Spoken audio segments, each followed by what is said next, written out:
Magandang umaga. Ako si Janelle Basilia, isang estudyante mula sa Philippine Christian University, Dasmariñas Campus. Maaari ba kitang tanungin ng isang katanungan? Pero bago yun, maaari ko munang malaman kung anong iyong pangalan, edad at paaralan kung saan ka nag-aaral. Magandang umaga. Ako si Nelson P. Basilia Jr., 17 taong gulang, nag-aaral sa Philippine Christian University, Dasmariñas Campus. Ayan. Para sa iyong katanungan, bilang estudyante, mahalaga pa bang pag-aralan ang naging buhay at ang mga gawain ni Jose Rizal sa panahon ngayon?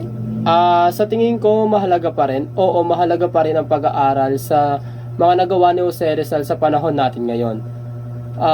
Dahil dito, sa pamamagitan ng kanyang mga gawain, natututo tayo tungkol sa kasaysayan ng Pilipinas, kung ano nadanas natin sa panahon ng Kastila. Lalo na sa konteksto ng pakikibasa sa mga nagawa niyang aklat na sumikat para mas mapabuhay ang dugo at ang pagnanais ng Pilipino makalaya sa mga Espanyol, at lalo na rin sa kasaysayan ng kalayaan at karapatan. Ito pa, mahalaga rin ang pag-aaral sa kanya nagawa ni Rizal, dahil dito tungkol ito sa pagmamahal sa kanyang bayan, at yun lang. Wow! Napakagandang kasagutan. Maraming salamat sa iyong kooperasyon. Maraming salamat din. Magandang umaga po. Ako po si Janelle Basilia, isang estudyante mula sa Philippine Christian University, Dasmariñas Campus. Maaari ko po ba kayong ma-interview? Pwede naman. Ayan. So, ano po muna ang iyong pangalan, edad, at ang inyong trabaho?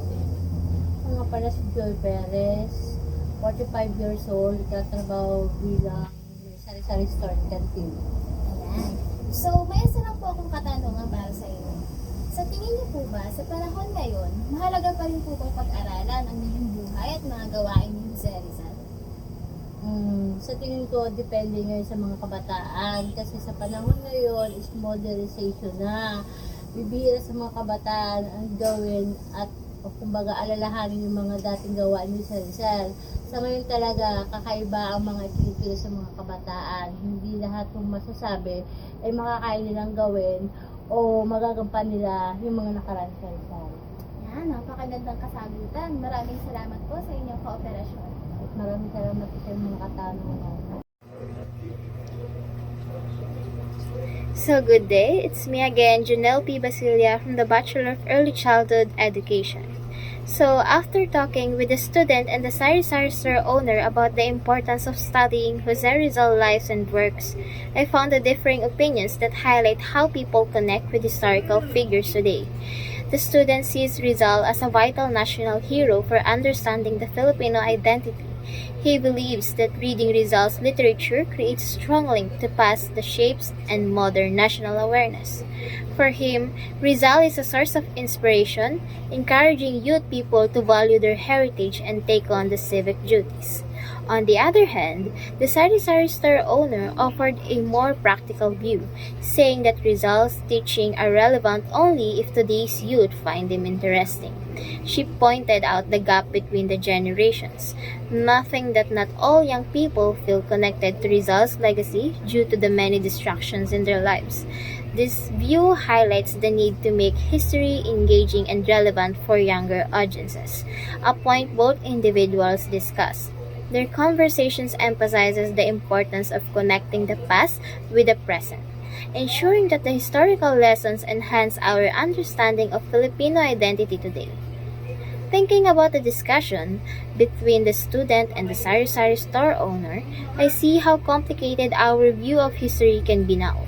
Their different opinion made question how I perceive Rizal's work. Are they merely historical documents, or do they still hold value for our current issues? This exchange illustrates the need to understand the historical figures in context, especially in age where the information is everywhere.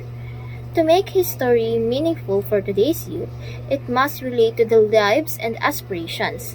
By using modern tools and creative methods to engage with Rizal's ideas, we can help the younger generations gain important insights that inspire action and unity in our evolving world. Thank you!